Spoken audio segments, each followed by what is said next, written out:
readiness for back to school. It is 2+ weeks, right? If you're on social media, you know, Instagram or TikTok and Facebook, you see different persons, parents, teachers, you know, sharing about getting back to school. There are schools that are putting out tips that parents can tap into as it relates to preparing for school.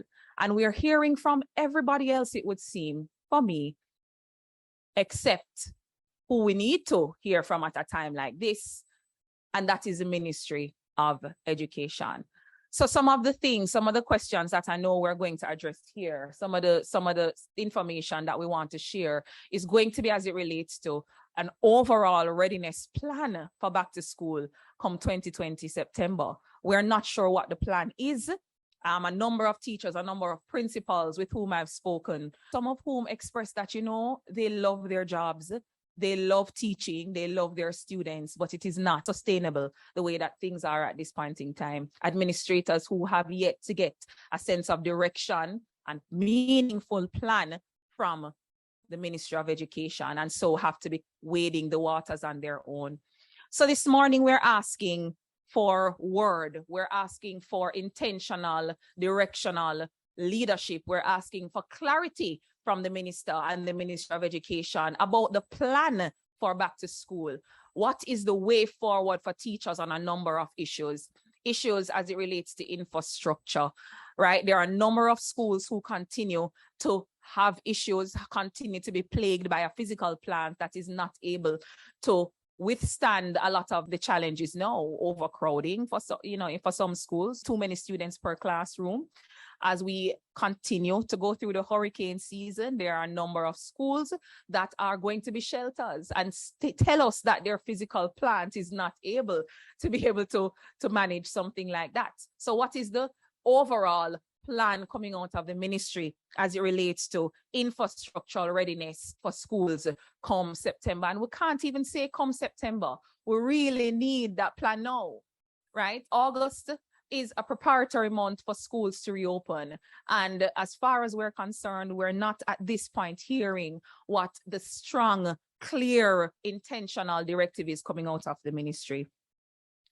Hearing from some teachers on the ground and school administrators, there continues to be issues with the feeding programs in schools and the kind of food coming out of the program. And I know that in conversations with Senator Crawford, we have broached the topic and the issue of the kind of food, the hierarchy of needs that need to be met for students to be able to learn and learn well. We have to look at students being fed, but not just that. What is it that students are being fed in the school so that they're able to learn in the best way that they can? That needs to be addressed in a proper operational plan coming out of the ministry that is lacking at this time. We continue to look for solutions as it relates to learning recovery or, learning loss, as some persons term it. The COVID-19 pandemic would have been an extremely ravaging time for education system across the world.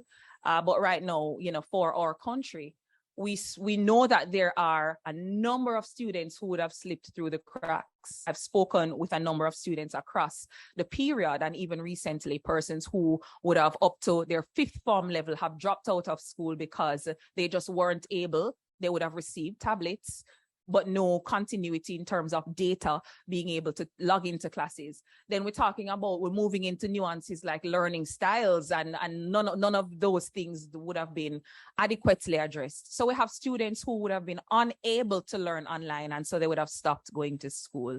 The summer program, we realized, was an epic failure, not targeted, and so it did not do due diligence to trying to recover the loss within the learning space.